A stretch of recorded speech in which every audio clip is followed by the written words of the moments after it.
Capacitor. इस जो pattern आपको दिख रहा है ना स्क्रीन पे, इसको कभी कभी बोलते हैं इनफाइनाइट लैडर। ठीक है, तो हमें क्या करना है, ये जो ए और बी पॉइंट है, this A and B point are the end points of this ladder. ठीक है, दूसरी जो एंड पॉइंट है इस लैडर की वो इन्फिनिटी पे है।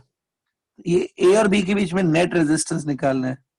we have to find out the equivalent resistance between A and B। तो क्वेश्चन कैसे किया जाता है मैं बता देता हूँ स्टूडेंट, लेकिन हाँ, क्वेश्चन करने से पहले मैं एक चीज बोल देता हूँ जो आपको मालूम है, सिर्फ मैं आज एक बार फिर से बता देता हूँ। यहाँ पर देखो इनफाइनाइट कैपेसिटर्स है, सॉरी इनफाइनाइट रेजिस्टेंस है।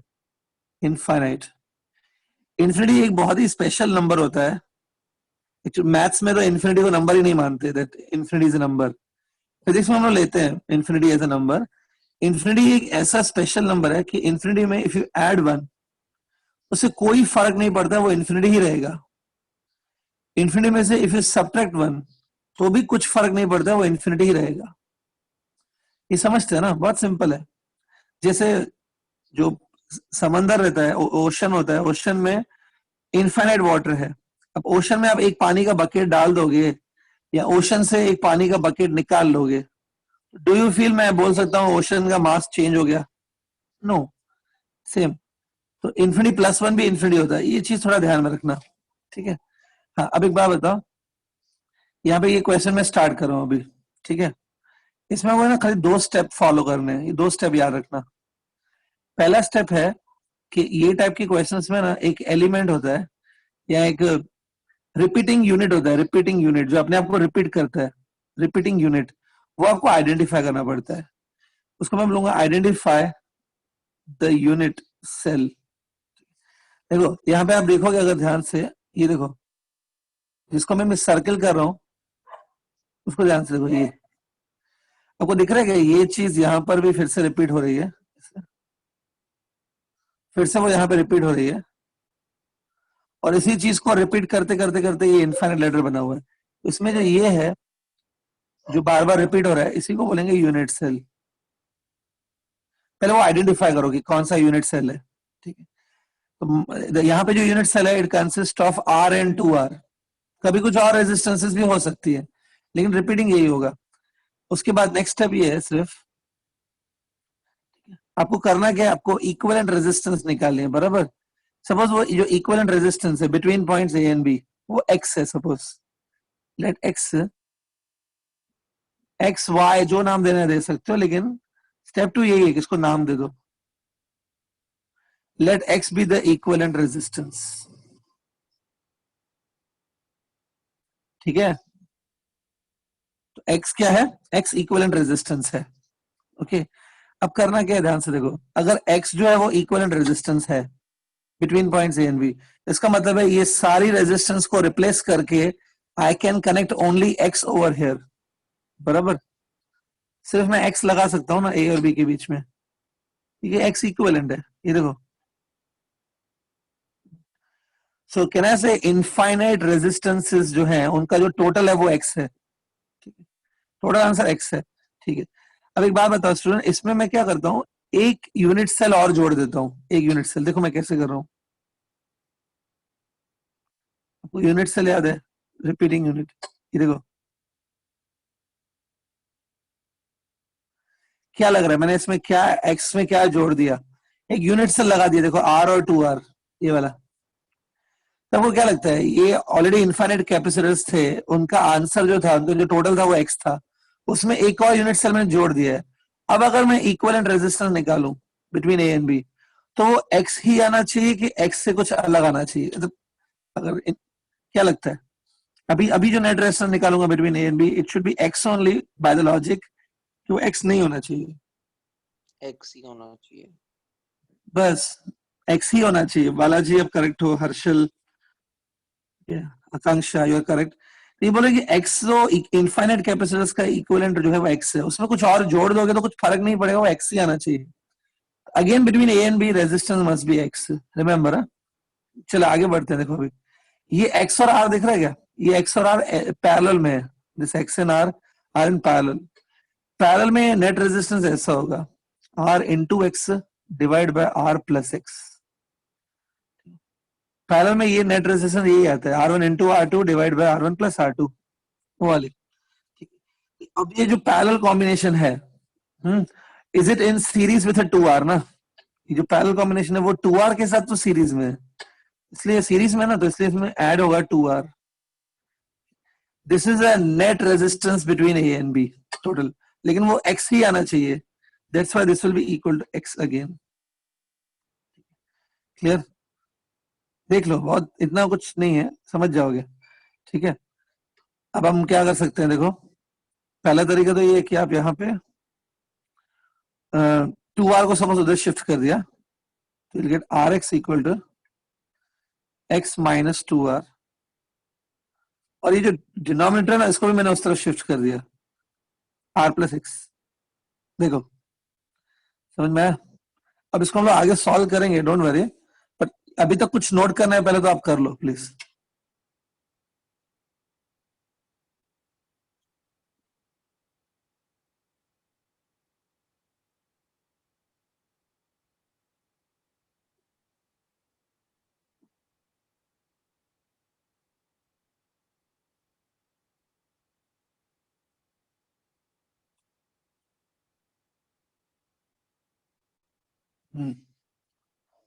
Okay,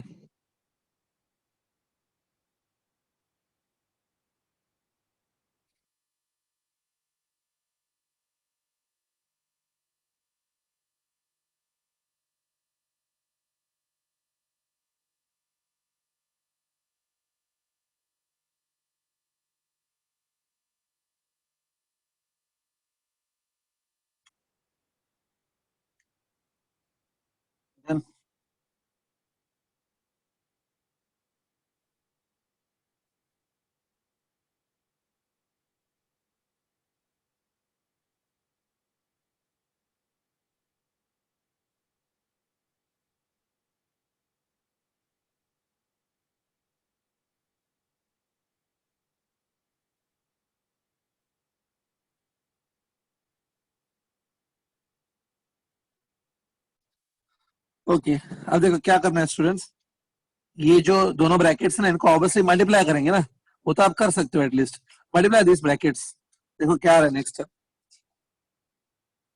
Rx is equal to again Rx plus x square minus 2R square minus 2Rx। सुनो ऐसा कुछ आने वाला है, देख लो। तो दोनों साइड से देखो, एक टर्म है Rx, वो तो कैंसिल हो जाएगा। now you will get a quadratic equation in terms of x, एक quadratic मिलेगी। कौन सी quadratic? देखो x square minus 2Rx minus 2R square equal to 0। ये क्वाड्रेटिक मिलेगी इन टर्म्स ऑफ एक्स। ये अभी क्वाड्रेटिक को हम लोग वो फॉर्मूला मेथड से सॉल्व करेंगे। आपको आता है क्वाड्रेटिक कैसे सॉल्व करते हैं? वो फॉर्मूला ना, बी स्क्वायर माइनस 4ac का रूट, वो मेथड है ना, बी स्क्वायर माइनस 4ac, वो मेथड से करेंगे। तो x जो है ना, I will find using formula method, minus B plus और minus root of B square minus 4ac होता है ना, ये हो गया बी स्क्वायर माइनस 4, a जो है वो 1 है, और c जो है it is minus 2R square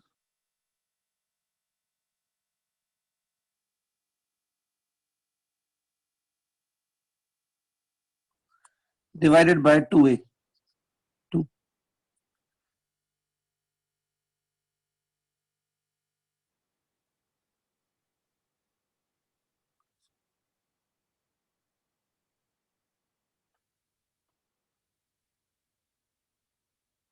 student ऐसा कुछ आ रहा है राइट?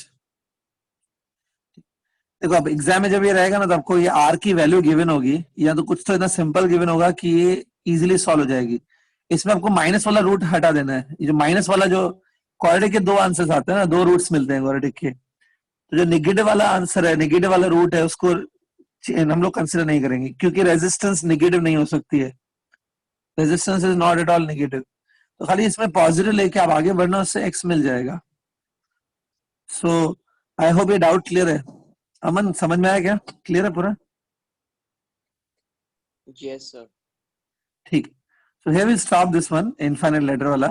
ठीक है, अब जैसे मैंने आपको पहले बताया कि रोटेशनल मोशन कंप्लीट हो चुका है, जस्ट एक या दो मैं क्वेश्चंस और करा दूंगा रोटेशन के ऊपर। After that we will start with a next chapter. Okay, चलो एक न्यूमेरिकल कर लेते हैं रोटेशन में से। ठीक है, ये काफी सारे बुक्स में रहता है न्यूमेरिकल, और स्टूडेंट्स को डाउट रहता है इसमें। Look at the new numerical now. हाँ, अभी आंसर कोई स्टूडेंट पूछ रहा है। आंसर है, देखो यहाँ पे रूट ऑफ 12 निकालना मुश्किल है ना आपके लिए। You don't know what is root of 12। 2√3 होगा। 2√3 कर लो, 2 कैंसिल हो जाएगा, आंसर आएगा r प्लस √3r। इसको आप सॉल्व तो कर सकते हो, माइनस वाला ऑप्शन छोड़ दो, प्लस वाला लेंगे सिर्फ। ये आंसर है। 12 को आप 2√3 लिख सकते हैं, उससे 2 कैंसिल हो जाएगा फ्रॉम एवरी साइड। छोड़ा, अभी उसको कैलकुलेशन तो कोई भी सॉल्व करेगा ना, उसमें क्या है, मेन आइडिया तो समझ गया कैसे करना है। ठीक है, चलो अभी इस पे आओ। I am starting with a new numerical from rotation motion. Suppose ये एक स्क्वायर शीट है, इट्स अ स्क्वायर शीट। ये देखो, मैंने ये दो लाइंस बनाई। स्क्वायर शीट को 4 पार्ट्स में मैंने डिवाइड कर दिया, बराबर। यहाँ पर ये जो स्क्वायर शीट में से we are removing 4 discus.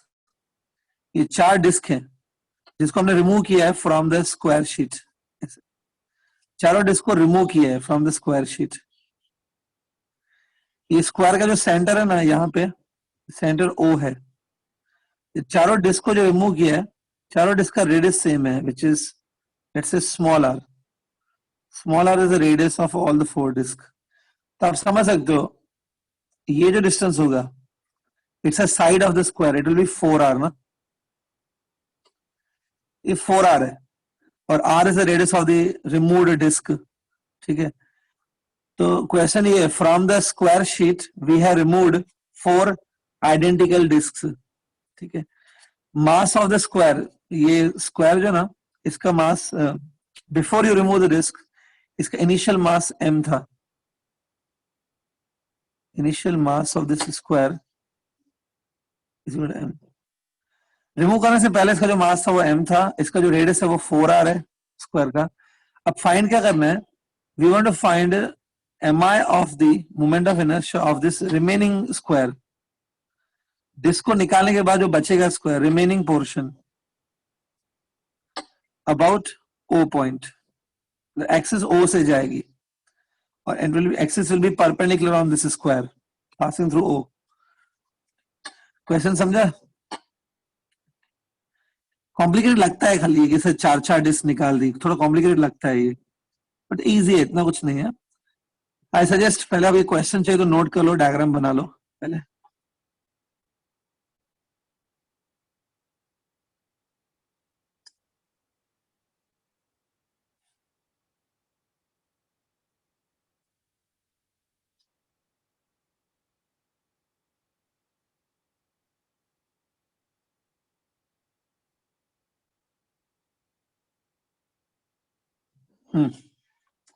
Over.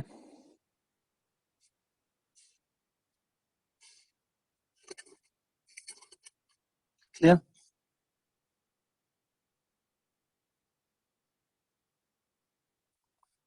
Solution, सबसे पहले जो पूरा स्क्वायर है, राइट। सब अभी तक इसमें से जो डिस्क है वो रिमूव नहीं की है। विदाउट रिमूविंग डिस्क, इसका मास m है और रेडियस 4r है, sorry side is 4r। Do you remember what is the formula for moment of inertia of the square sheet when axis passes through O point? Formula याद है moment of inertia of square की? ml square by sheet. वापस बोलो। M L square by 6 m l square divide by 6। याद करो, बताई थी student, आपके थियरी में भी रहेगी अगर आप नोट किया तो। एम एल स्क्वायर बाय 6 होता है, M L square, L is a side ना, इसका साइड देखो 4r है, बराबर, ये 4r, देखो 4 का square will be 16, 16 mr square by 6, ये है moment of inertia of square about O point, ठीक है। इसमें से मैं क्या करूंगा पता है, मैं सब्ट्रैक्ट करूंगा the moment of inertia of the 4 disc, चारों डिस्क की मोमेंट ऑफ इनर्शिया में सब्ट्रैक्ट करूंगा इसमें से, तब मुझे मिलेगा moment of inertia of the remaining portion,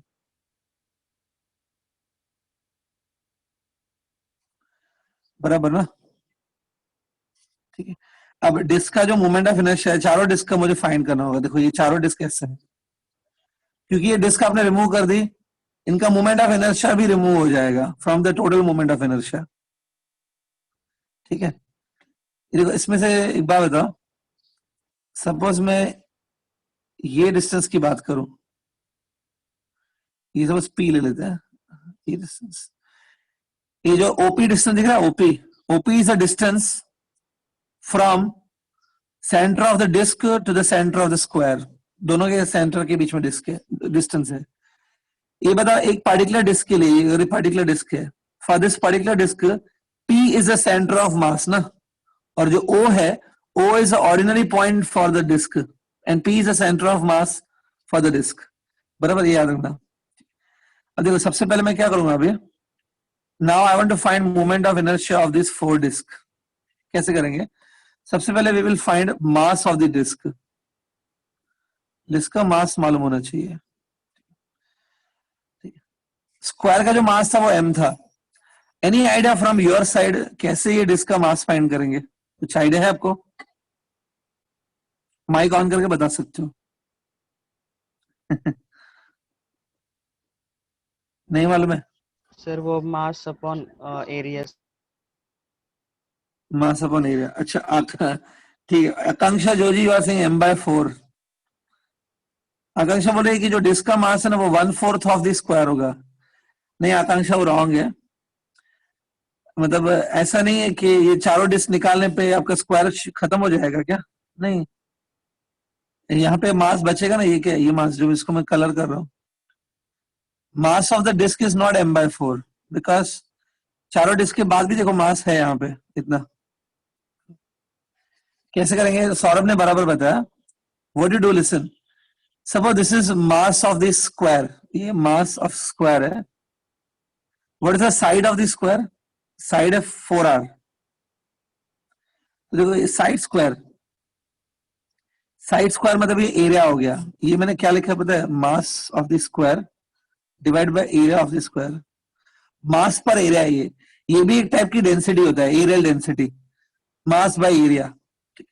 अब आप suppose the mass of the single disc, mass of the single disk is md, md is the mass of the disk and the area of the disk is pi r square, pi r square obviously, ये भी मास पर area of the disc हो गया, ये भी density है, density of the disc and density of square same ही आएगा ना, क्योंकि डिस्क उसी मटेरियल की बनी हुई है जिससे स्क्वायर बना हुआ है, ठीक है।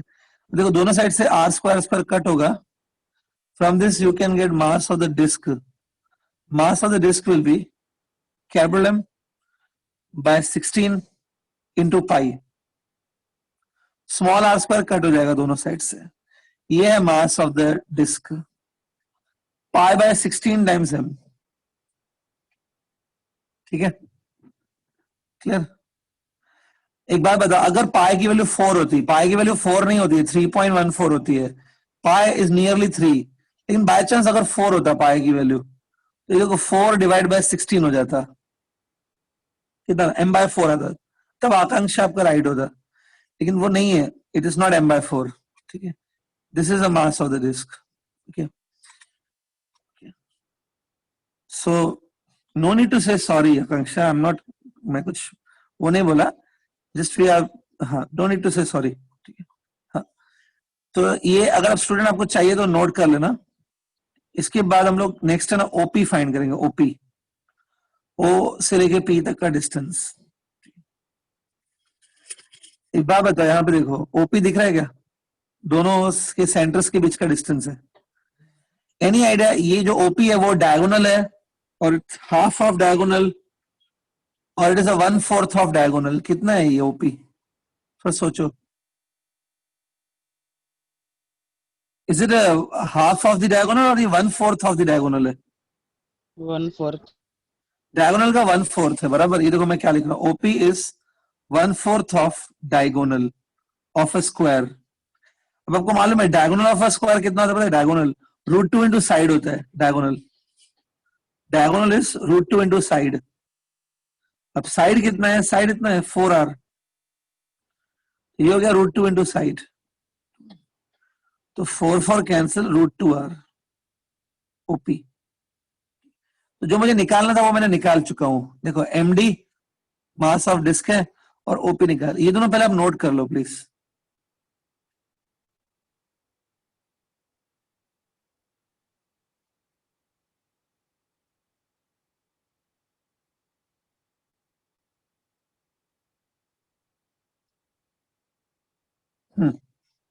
हो गया?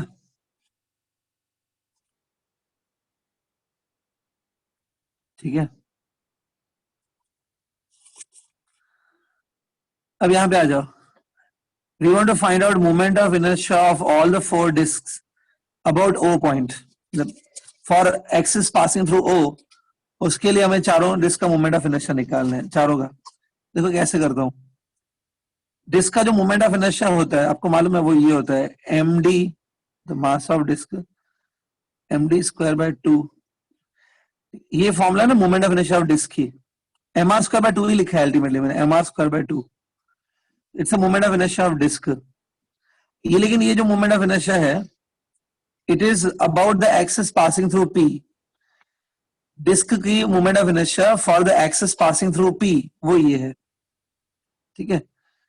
लेकिन मुझे तो moment of inertia about O point निकालनी है ना। पैरेलल एक्सिस थ्योरम लगाएंगे, पैरेलल एक्सिस थ्योरम। तो ये सोचो, ये है moment of inertia of the disc about P point. इसमें हम लोग ऐड करेंगे 1 mh² ऐड करेंगे, mh², याद है? तो ये m इंटू OP², ठीक है। h की जगह OP होगा। What's the distance between the two parallel axis? एक पैरेलल एक्सिस P से पास होगी और एक O से पास होगी, तो बीच का डिस्टेंस OP है ना। ये ध्यान से देखोगे तो मैंने यहाँ पे पैरेलल एक्सिस थ्योरम लगाया है ये। This is a moment of inertia of the one disc about an axis passing through O. O is the ordinary point for the disk. चार डिस्क है ना यहाँ पे, 4 डिस्क है, चारों के लिए ऐसा सेम होगा। देखो यहाँ पे देखो इंटू 4, ये हमको माइनस करनी है फ्रॉम दिस वन, समझा क्या? -4। यहां पर देखोगे तो mass of the disc at least मैं कॉमन लिख सकता हूं, in the bracket OP² plus R²/2। Now I am leaving up to you, मैं आपके ऊपर छोड़ता हूं। इसमें मास ऑफ डिस्क पुट करो, ओपी का वैल्यू पुट करो, सॉल्व करो and tell me the final formula in terms of M and R. आगे खुद फिनिश करो इसको।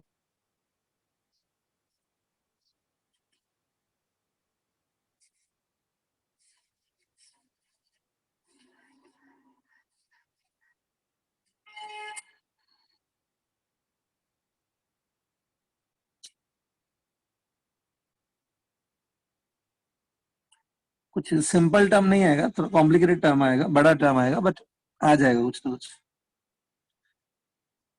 You will not get a very small answer, बड़ा आंसर आएगा।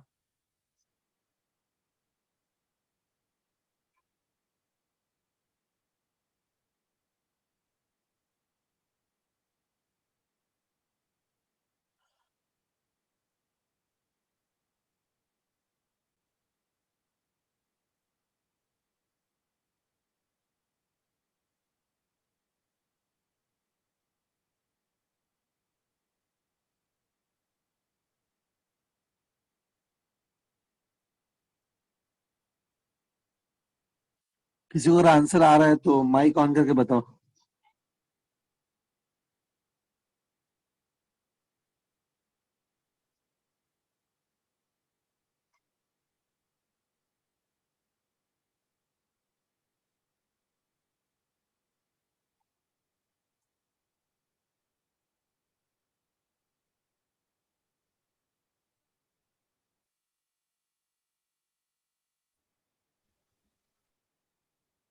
sir, इधर है mr square और ब्रैकेट में 8/3 minus 5/8. बिल्कुल करेक्ट है, very much correct student. Final answer मैं यहाँ पे लिख रहा हूँ, it's 8/3 minus 5 pi by 8 like this into mr square. Student, this is going to be the answer. ये है answer. Okay, so this was the question that we did. I hope ये clear हो गया आपका। इसके साथ देखो अभी हम लोग ये टॉपिक तो स्टॉप कर देते हैं, स्टॉप रोटेशन, क्योंकि आगे के टॉपिक्स भी कवर करने हैं। ठीक है, अब जैसे मैंने कहा था नेक्स्ट टॉपिक पे चले जाएंगे, नेक्स्ट चैप्टर पे। लेकिन नेक्स्ट चैप्टर पे जाने से पहले एक चीज मैं भूल गया, जो आपको बता देता हूँ। ये जो चैप्टर है आपका, इसमें सर्कुलर मोशन करके टॉपिक भी था, याद है? हमने वो सब टॉपिक किए क्या? Banking of roads, vertical circular motion, किया ये सब?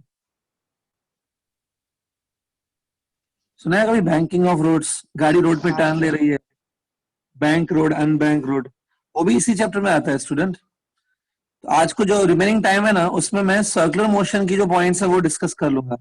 उसके साथ ये चैप्टर विद सर्कुलर खत्म हो जाएगा। MCQ you have to do, theory which I am telling खत्म हो जाएगा। Then tomorrow freshly will start with new chapter. Okay, सच में न्यू रहेगा। रोटेशनल डायनामिक्स में स्टूडेंट ये टॉपिक भी आता है, सर्कुलर मोशन। ठीक है, आज सर्कुलर का थोड़ा डिस्कस कर लेंगे। सर्कुलर मोशन से रिलेटेड जो सारी पॉइंट्स है मैं एक साथ अभी बता रहा हूँ स्टूडेंट, पे अटेंशन। ओके, पूरा सर्कुलर रिवाइज हो जाएगा। सी सपोज ये पार्टिकल ऐसे सर्कुलर मोशन कर रहे हैं लाइक दिस, ठीक है, लुक एट इट। इसका जो ये रेडियस वेक्टर है, this is called radius vector. Radius vector ने जो एंगल कवर किया, ये थीटा, डायग्राम देखो समझ में आएगा। Theta is an angle which is covered by the radius vector. Theta divided by time, इसको बोलते हैं omega. That is angular speed. Angular speed is angular displacement upon time. ये जो ओमेगा का डायरेक्शन है, direction of the omega, it's given by right hand thumb rule और right hand screw rule. देखो ऐसे, ये दिख रहा है कि बॉडी घूम कैसे रहा है? Body is revolving anti clockwise, कि फिंगर भी एंटी क्लॉकवाइज रखेंगे ऐसे, थंब ऊपर जा रहा है, राइट हैंड यूज करना है, राइट हैंड ऐसे, थंब ऊपर जा रहा है, तो that is the direction of omega. तो क्लियरली दिखेगा आपको कि ओमेगा और आर आपस में परपेंडिकुलर है, याद रखो, omega is perpendicular to the R. ठीक है, अब ये एक रिलेशन आपको याद होगा student, V equals to R omega. एक रिलेशन हमने बनाया था, इसमें V क्या है? V लीनियर वेलोसिटी है। कुछ याद आ रहा है ये relation? V equals to R, हमने ये रोटेशन में भी यूज किया relation, V equal R omega. V linear velocity है। वो क्या रहती है? देखो जब ये पार्टिकल यहां पर है ना, तब इसकी जो वेलोसिटी है लीनियर, वो ये डायरेक्शन में रहती है V। अब आप ध्यान से देखोगे तो V और R भी आपस में परपेंडिकुलर है। V and R is also perpendicular, क्योंकि रेडियस और tangent are perpendicular to each other. V और ओमेगा भी आपस में परपेंडिकुलर है। तो एक्चुअली में ऐसा होता है, V ओमेगा R तीनों म्यूचुअली परपेंडिकुलर होते हैं, और मतलब कोई भी दो आपस में परपेंडिकुलर बनते हैं, all three are mutually perpendicular. ठीक है, V ओमेगा और R ये जो तीनों है ना, it is like X Y Z.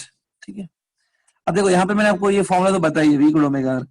इसी फॉर्मूला को जब वेक्टर फॉर्म में लिखा जाता है ना, in the form of a vector, vector form में एक्चुअली में फॉर्मूला ये है, V bar equal to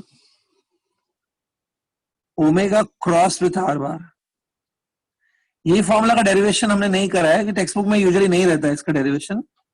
V can be proven that V is actually a cross product of omega and R। अगर क्रॉस प्रोडक्ट है तो cross product में omega cross are को हम लोग अगर आर क्रॉस ओमेगा करके लिखे तो चलता है क्या? If you write R cross omega, नहीं। इसलिए याद रखो, ये बेटर है, अभी याद रखो कि ओमेगा ही पहले है इसमें। देखो ये फॉर्मूला का मैं प्रूफ तो नहीं दे रहा हूँ, क्योंकि लेंथी प्रूफ है और टेक्स्ट बुक ने भी नहीं दिया हुआ है अल्टीमेटली। प्रूफ नहीं दे रहा हूं, लेकिन ये राइट है वो आपको दिखा सकता हूं मैं, हाउ इट इज करेक्ट। देखो यहाँ पे ओमेगा क्रॉस आर है, how to find out direction of omega cross R, cross product का डायरेक्शन कैसे निकालते हैं हम लोग, अपनी फिंगर्स है ना ओमेगा पे रखेंगे, fingers will turn up to R, ये क्रॉस प्रोडक्ट का रूल है, प्रॉपर्टीज ऑफ वेक्टर। ओमेगा पे अपनी फिंगर के आर तक टर्न करेंगे, उससे ओमेगा क्रॉस आर का डायरेक्शन आएगा। देखो ये मेरा राइट हैंड है, I keep my fingers on omega, ये देखो ऐसे, उसके बाद आर तक टर्न करेंगे फिंगर को, रेडियस वेक्टर तक टर्न करेंगे ऐसा। देख रहे थंब कहां जा रहा है, अंदर। Inward is the direction of omega cross R, ये है ओमेगा क्रॉस आर का डायरेक्शन। ये देखो ये ओमेगा क्रॉस आर का डायरेक्शन है। तो लग रहा है कि वी और ओमेगा क्रॉस आर का डायरेक्शन एक ही है ना, मतलब omega cross R is actually V, ऐसा है। और अगर v का तुम मैग्नीट्यूड निकालना चाहते हो, v का मैग्नीट्यूड, तो it will be omega into R into sine theta. Cross product में यही होता है ना, ओमेगा आर साइन थीटा होता है। Theta is angle between omega and R, omega और आर आपस में परपेंडिकुलर है, तो दोनों के बीच में 90 एंगल है, it become sign 90 which is 1। ये आ जाएगा फॉर्मूला, समझ में आई बात? इसमें कुछ न्यू पॉइंट आपको लग रहा है तो नोट कर लो जल्दी से।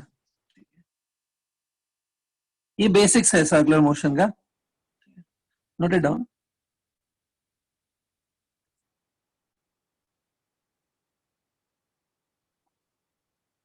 हाँ क्लियर हो गया।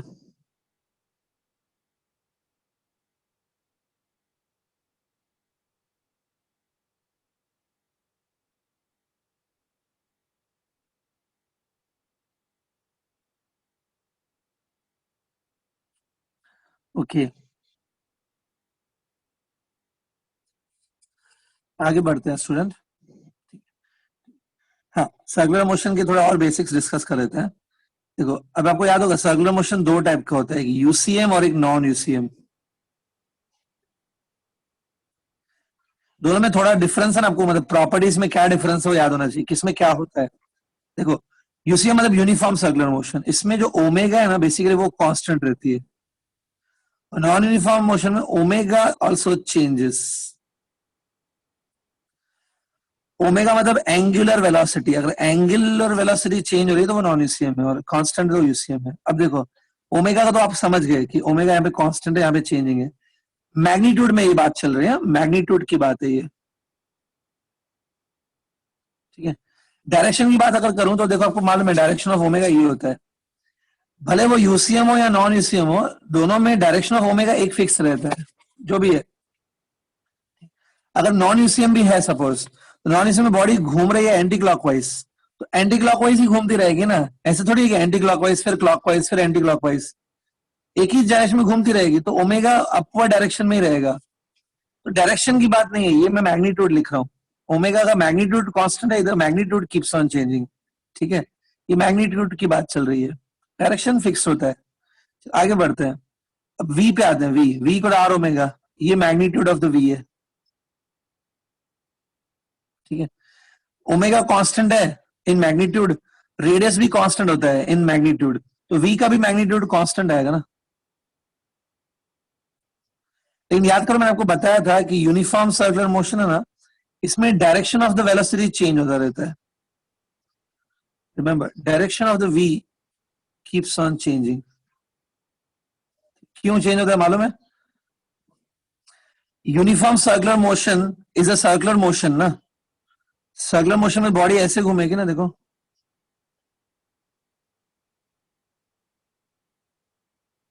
तो क्या लग रहा है वी का डायरेक्शन इसमें ही दिख रहा है, चेंज हो रहा है। Every UCM is a CM, मतलब सर्कुलर मोशन, ये तो होने ही वाला है, तो डायरेक्शन चेंज होगा, याद रखना ये पॉइंट।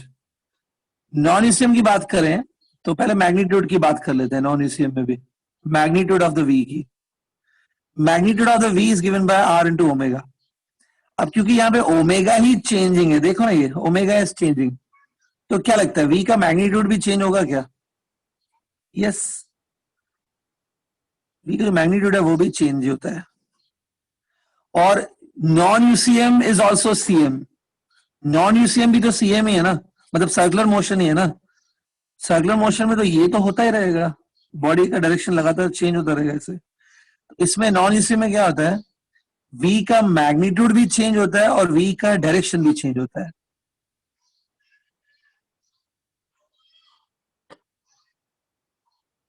ठीक है स्टूडेंट, आप ये सब चीजें याद नहीं कर सकते, आपको समझना पड़ेगा इसको। अगर एग्जाम में कुछ क्वेश्चन आ गया कि नॉन यूसीएम में क्या चेंज होता है, यूसीएम में ये चीज चेंज होती है कि नहीं, ऐसा कुछ आ गया, क्विकली आपको ये चीजें रिकॉल करनी पड़ेंगी, समझना पड़ेगा और जल्दी लिखना पड़ेगा।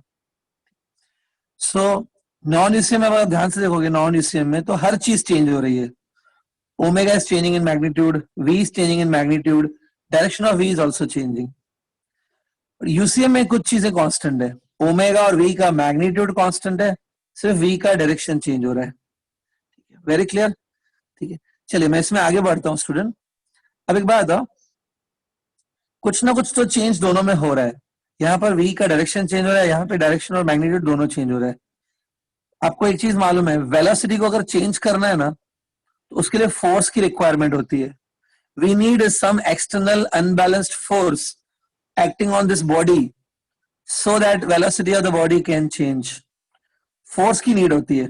ठीक है, यहाँ पर देखो क्या हो रहा है, v का सिर्फ डायरेक्शन चेंज हो रहा है यूसीएम में। इसके लिए जो फोर्स रिस्पॉन्सिबल है वो है सेंट्रीपिटल फोर्स, ये तो आपको मालूम है। तो centripetal force exist in the UCM.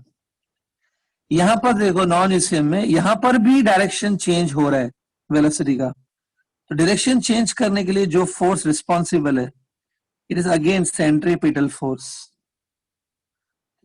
Centripetal force will change the direction of the velocity.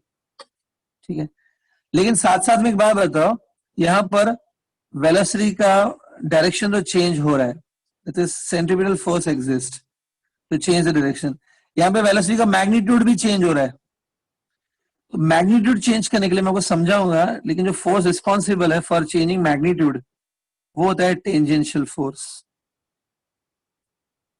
Tangential force is responsible for changing the magnitude of the V. Centripetal force is responsible for changing direction in both cases. यहां पर दो forces exist करेंगे। Tangential को थोड़ा सा discuss करेंगे हम लोग, बट ये दोनों है। पहले आप क्या करो, कुछ नोट करना है तो कर लो इसमें से। ठीक है,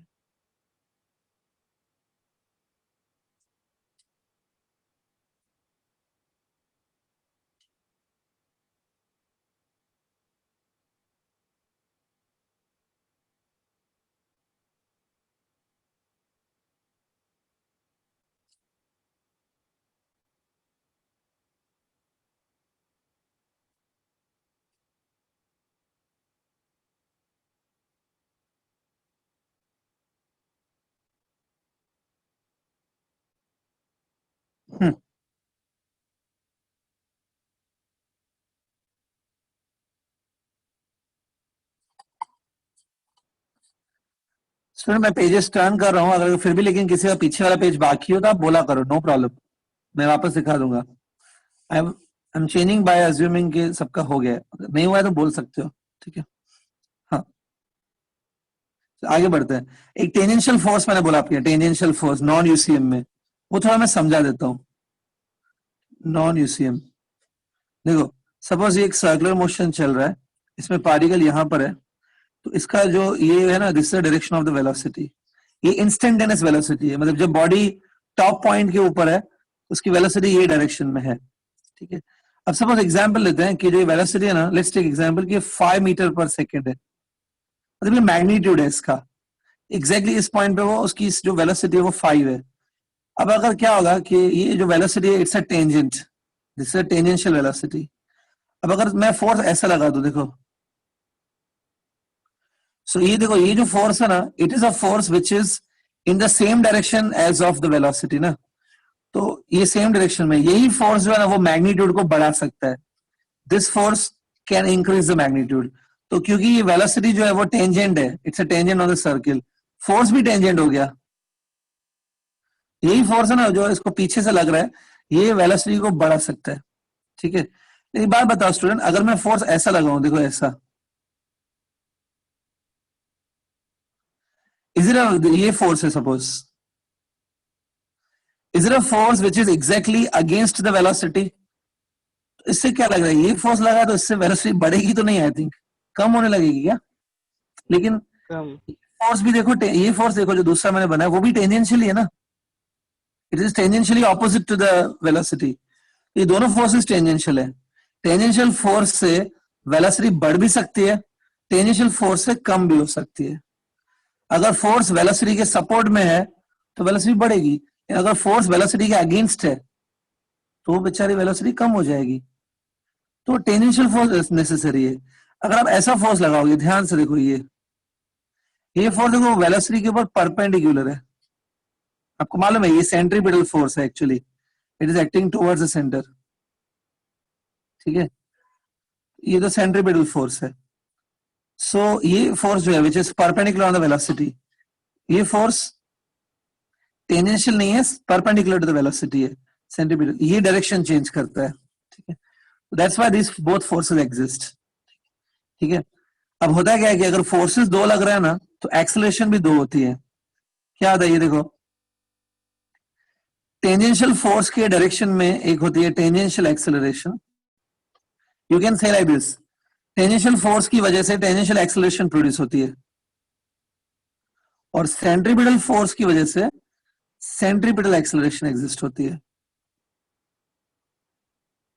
और ये है नेट एक्सेलरेशन। जो टोटल एक्सेलरेशन है, ये जो टोटल है, इसको कभी कभी कहा जाता है लीनियर एक्सेलरेशन। अब कुछ क्वेश्चन कंफ्यूज होंगे, सर ये टेंजेंशियल एक्सेलरेशन कैसे आ गया? देखो, tangential force divide by mass कर दो, tangential force divided by mass, तो you'll get a tangential acceleration. Centripetal force divided by mass करो, you'll get a centripetal acceleration. मैं आपको AT जो टेंजेंशियल एक्सेलरेशन और जो ACP है सेंट्रीपिटल, दोनों की फॉर्मुलास भी बता दूंगा। ये ऐसा है लीनियर, ठीक है। पहले अगर मैं टेंजेंशियल एक्सेलरेशन की एक फॉर्मुला बताऊं, टेंजेंशियल एक्सेलरेशन की, इसकी एक फॉर्मुला ये है। अच्छा सौरभ, कोई डाउट है कि टेंजेंशियल फोर्स कहां से आएगा? हाँ सर, वो देखो फोर्स कहाँ से वो लगेगा? तुम प्रोवाइड करो, हाँ बता रहा हूँ ना, बता रहा हूँ, वही बता रहा हूँ। टेंजेंशियल फोर्स कहां से आएगा? अच्छा तुम बता, सेंट्रीपिटल फोर्स कहां से आएगा, वो मालूम है क्या? सर वो अगर कोई बॉडी घूम रही है सर्कल में तो जो नेट फोर्स होगा सेंटर की तरफ वही बनेगा सेंट्रीपिटल। नहीं, अगर नेट फोर्स सेंटर की तरफ है तो वो सेंट्रीपिटल का काम करेगा, लेकिन सपोज नेट फोर्स सेंटर की तरफ नहीं है, सेंटर से थोड़ा अलग है, नेट फोर्स इस तरफ है, ऐसे इधर ऐसे, ये देखो, इस फोर्स को अगर नेट फोर्स सपोज इस डायरेक्शन में दिख रहा है, ये डायरेक्शन, सपोज नेट फोर्स इस हाँ डायरेक्शन में लग रहा है, सेंटर से थोड़ा अलग, तो फिर नेट फोर्स को मैं दो पार्ट्स में रिजॉल्व करूंगा ना, तो वो दोनों पार्ट्स बनेंगे, उसमें एक पार्ट होगा सेंट्रीपिटल और एक होगा टेंजेंशियल। देखो अगर net force towards the centre है तो कोई बात नहीं, it will be a centripetal. Net force लेकिन टुवर्ड्स द सेंटर नहीं है, सपोज थोड़ा सेंटर से अवे जा रहा है, तब क्या करोगे, उससे नेट फोर्स को रिजॉल्व करोगे ना दो पार्ट्स में। ये देखो ऐसे, ये नेट फोर्स है, इसको रिजॉल्व करेंगे ऐसे दो पार्ट्स में, ये टेंजेंशियल बनेगा एक सेंटीमीटर। मैं आपको एक एग्जांपल दे दूंगा, चलो 2 मिनट रुको, मैं आपको एग्जांपल देता हूँ इस चीज का कि टेंजेंशियल कैसे आता है। I give you example, 1 minute. थोड़ा आगे बढ़ता हूँ, देखो टेंजेंशियल एक्सेलरेशन मैंने आपको बताया, इसकी एक फॉर्मूला मैं आपको सिंपल बता देता हूँ। एवरीबडी नोस एक्सेलरेशन ये होता है डीवी अपॉन dt होता है, change in velocity upon time. लेकिन अगर मैं ऐसा करूँ ना, ध्यान से देखना, डीवी बार बाय dt लिखा है, लेकिन अगर मैं ऐसा करूँ स्टूडेंट, देखो मैंने मॉड ले लिया, मॉड, मॉड ऑफ वी बार मतलब क्या हो गया, याद है? मॉड ऑफ वी बार तो v का मैग्नीट्यूड, तो change in the magnitude upon time is a tangential acceleration. Tangential acceleration किससे डील करती है? मैग्नीट्यूड से, v के मैग्नीट्यूड से डील करती है, ठीक है। It's like this. ऐसी फॉर्मूला मैं सेंट्रीपिटल के लिए नहीं लिख सकता हूँ, सेंट्रीपिटल के लिए नहीं, लेकिन इसमें तो टोटल एक्सेलरेशन कितनी है, लीनियर है ना, टोटल एक्सेलरेशन को मैंने लीनियर बोला है। टोटल एक्सेलरेशन को तुम ऐसे लिख सकते हो, अगेन डीवी बाय dt, यहाँ पे मैग्नीट्यूड मॉड नहीं डालूंगा मैं, सिर्फ ये लिखा, मतलब ये v vector, the overall change in v vector is a linear acceleration, but here only if we deal with magnitude it's a tangential acceleration. ठीक है। टेंजेंशियल एक्सेलरेशन की एक और फॉर्मूला है, r times alpha, r times alpha.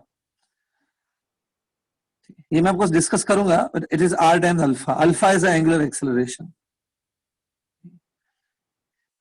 पहले आपको इसमें, हाँ ठीक, लास्ट फॉर्मूला एक, root of AT square plus A centripetal square, ये दोनों है ना, root of this square plus this square equal to the total acceleration, that is linear acceleration. ये फॉर्मूला देखो, ये समझ रहा है क्या? वेक्टर्स में होता है ना, ये जो AT और ACP है ना, you can think like this, AT and this ACP, this are the components of the linear acceleration ना। टोटल एक्सेलरेशन के ये दोनों कंपोनेंट्स हैं।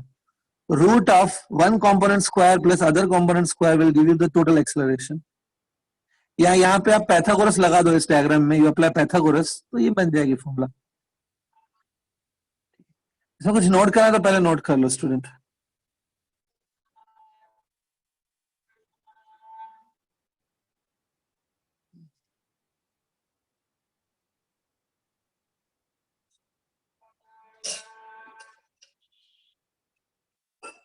हाँ, डन।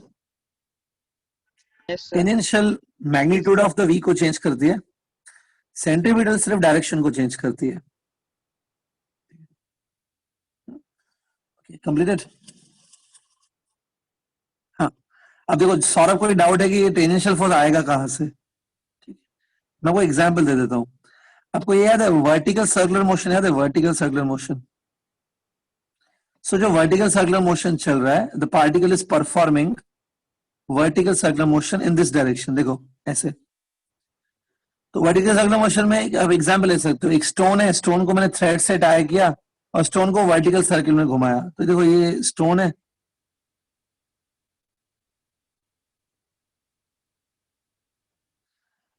हाँ एक डाउट है, यूनिफॉर्म सर्कुलर मोशन में टेंजेंशियल फोर्स होता है क्या? नहीं होता है, क्योंकि यूनिफॉर्म सर्कुलर मोशन में टेंजेंशियल फोर्स नहीं होता है, इसलिए V का मैग्नीट्यूड नहीं चेंज होगा। जहां पे टेंजेंशियल नहीं होता है it is a uniform, tangential होता है तो it is non uniform. Centripetal दोनों में होता है, centripetal force exist in both. देखो अभी ध्यान से स्टूडेंट, ये पार्टिकल ऐसे घूम रहा है, ठीक है, और ये रेडियस है सपोज, एक बार इस पे mg फोर्स ऐसे लगेगा ना, और ऐसे होगा स्ट्रिंग में टेंशन, देख लो बराबर। अब ये mg को मैंने दो कंपोनेंट्स में रिजॉल्व किया था, एक कंपोनेंट ऐसा, ये हम कर चुके हैं पहले। सपोज इस एंगल को मैं थीटा बोलता हूँ, ये देखो ये एंगल थीटा है, this will B mg cos theta, और ये होगा mg sin थीटा। अब ये जो mg है वो तो रियल फोर्स है, सच में ऐसा होगा। टेंशन भी एक रियल फोर्स है, मतलब ये मैं कुछ अपना बना नहीं रहा हूँ, ये ऐसा होगा सच में। अब इसमें खुद आप देख लो, ये t है और ये mg cos थीटा, दिख रहा है क्या? t और mg cos थीटा दोनों एक दूसरे के ऑपोजिट में है, both are opposite to each other, तो नेट फोर्स इनका कितना बनेगा? इतना बनेगा net force, t minus mg cos theta. Suppose t बड़ा है, t में से आप mg cos थीटा माइनस करो, this is a net force. लेकिन कुछ कोई मुझे बता सकता है ये नेट फोर्स किस डायरेक्शन में जाएगा? Where this net force will be, towards the centre और अवे फ्रॉम सेंटर? हाँ, टुवर्ड्स। तो मतलब ये सेंट्रीपिटल फोर्स का काम करेगा ना, अगर कोई फोर्स टुवर्ड्स द सेंटर जा रहा है तो उसको आप क्या बोलोगे कि सेंट्रीपिटल का काम करेगा। ये देखो हो गया, लेकिन अभी एक फोर्स बच गया, देखो mg sin थीटा अभी तक हमने डील नहीं किया है। Can you see mg sin theta is tangential on the particle, तो mg sin theta will work like which force? Tangential force. अब ये मैंने थोड़ी बनाया, अपने आप आ गया देखो। अब इसमें देखो, अगर बॉडी ऊपर की तरफ जा रही है, let's say body is going upwards, तो ये होगा बॉडी का वेलोसिटी, बराबर। देखो वेलोसिटी देखो और mg sin थीटा देखो, दोनों एक दूसरे के अगेंस्ट है। इससे क्या होगा? v का मैग्नीट्यूड बढ़ेगा कि कम होगा? कम। इसलिए आपको मालूम नहीं है कि बॉडी जब ऊपर ऊपर जाती है तो उसका मैग्नीट्यूड कम कम होते जाता है, वेलोसिटी कम होती जाती है जैसे जैसे बॉडी ऊपर जाती है। लेकिन एक बात था, अगर सपोज एग्जाम्पल ये रोटेशन का डायरेक्शन उल्टा हो गया, सपोज बॉडी नीचे की तरफ आ रही है, इधर से ही नीचे आ रही है, v भी नीचे की तरफ होगा, इन दैट केस v और mg sin थीटा दोनों एक ही तरफ होंगे, तब velocity will increase because of the mg sin theta. समझ में आया? कुछ हार्ड नहीं है, ठीक है, ऐसा होता है देखो। तो ये हम टेंजेंशियल प्रोवाइड नहीं करते, अपने आप कुछ सिचुएशन बन जाती है जिसमें टेंजेंशियल फोर्स बन जाता है, ठीक है। यस हाँ, तो वर्टिकल सर्कुलर मोशन में भी ले सकते हो। तो कहना से ये जो वर्टिकल सर्कुलर मोशन है, इट्स एक्चुअली यूसीएम और it comes under non UCM, क्या लगता है?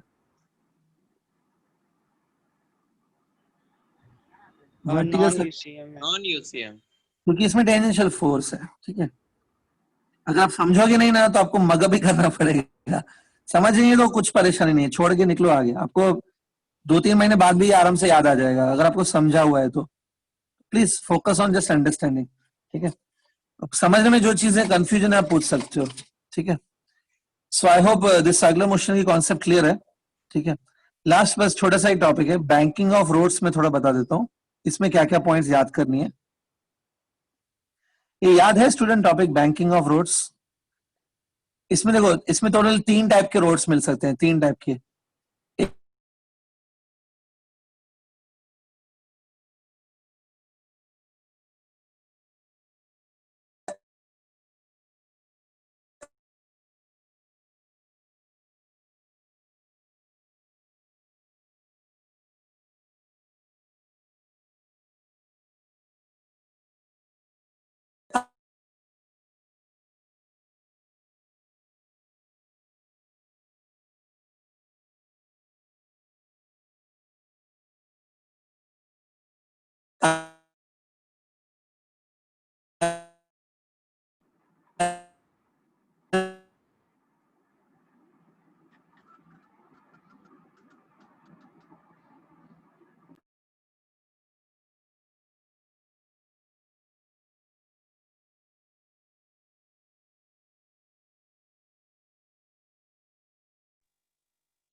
सॉरी कुछ प्रॉब्लम आ गया, ठीक है।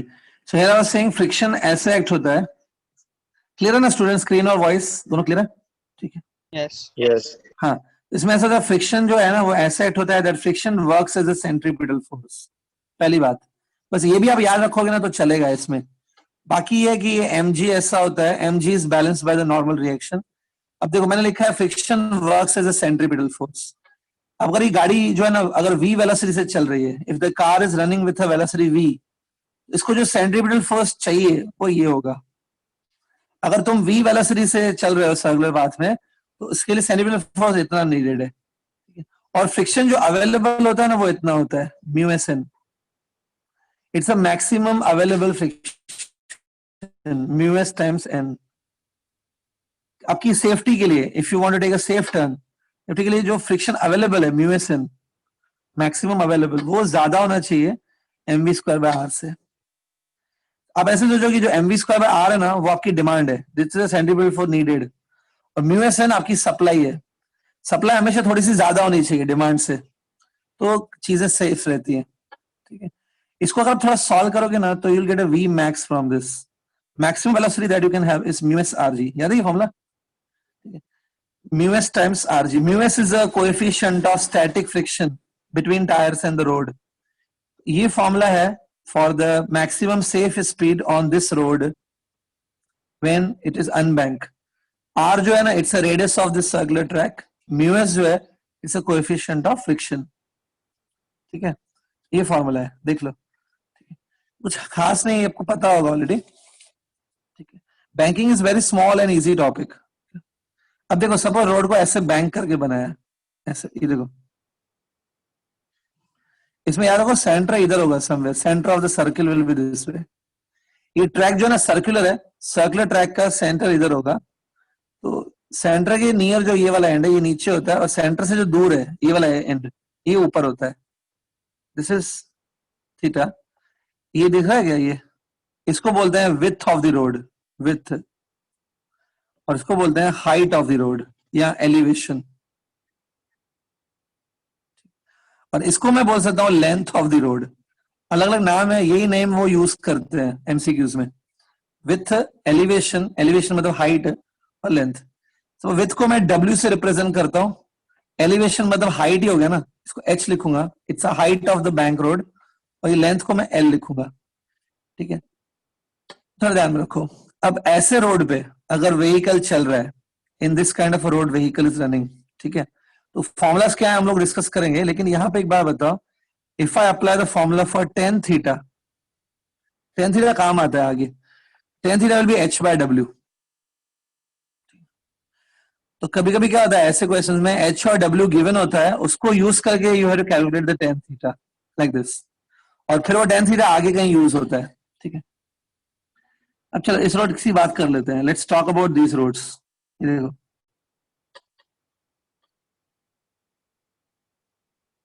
ये देखो, इस रोड पे क्या होगा, this will be the normal reaction, ऐसे mg ऐसा होगा,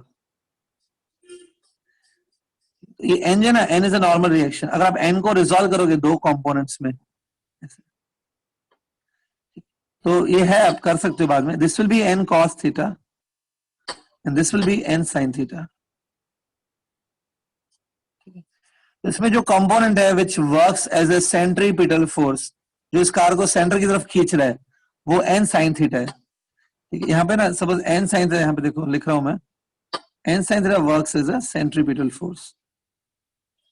ठीक है, सपोज आपने गाड़ी का स्पीड ऐसा रखा है, अपनी गाड़ी का जो स्पीड है ना वो ऐसा रखा है कि जो सेंट्रीपिटल फोर्स रिक्वायर्ड है, mv²/r is a centripetal force required, जो आपका रिक्वायरमेंट है ना, वो अकेला ये जो n sin थीटा है वो प्रोवाइड कर रहा है। n sin theta alone is suppose sufficient to provide the centripetal force. अगर n sin थीटा अलोन अगर सफिशिएंट है टू प्रोवाइड सेंट्रीपिटल, तो पता है यहाँ पे फ्रिक्शन की नीड ही नहीं है, friction is not needed only to provide centripetal. अगर फ्रिक्शन की नीड नहीं है तो फ्रिक्शन नहीं आएगा, फ्रिक्शन एक्ट ही नहीं होगा। इसी को अगर हम सॉल्व करें, इस फॉर्मूला का क्या मतलब है, इसका मतलब है मैं लिख रहा हूं कि n sin थीटा सफिशिएंट है सेंट्रीपिटल प्रोवाइड करने के लिए। कौन? n sin theta. तो इसको अगर थोड़ा सॉर्ट आउट करोगे ना, तो आपको जो वेलोसिटी मिलेगी वो ये आई थी, root of tan theta R G. तो इसमें आपको याद क्या रखना है, ये याद रखना है कि अगर गाड़ी का वेलोसिटी जो है ना, if it is tan theta R G, root of tan theta R G, तो गाड़ी पे जो फ्रिक्शन है वो एक्ट नहीं करेगा, friction will not act even if it is present, friction act ही नहीं करेगा अगर आप ये स्पीड पे चल रहे हो। अगर आपको याद है, इस स्पीड को बोलते हैं optimum speed, known as optimum speed. With this speed, if you are running on the bank road, there will be no friction acting. Friction will not work as a centripetal. Only n sin theta will work as a centripetal. तो इसमें देखो यहाँ पे tan theta की need है, tan theta is h by w। ठीक है, clear?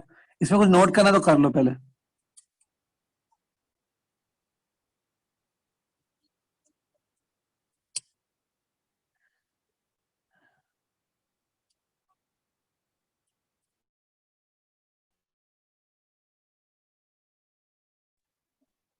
Hello, sir.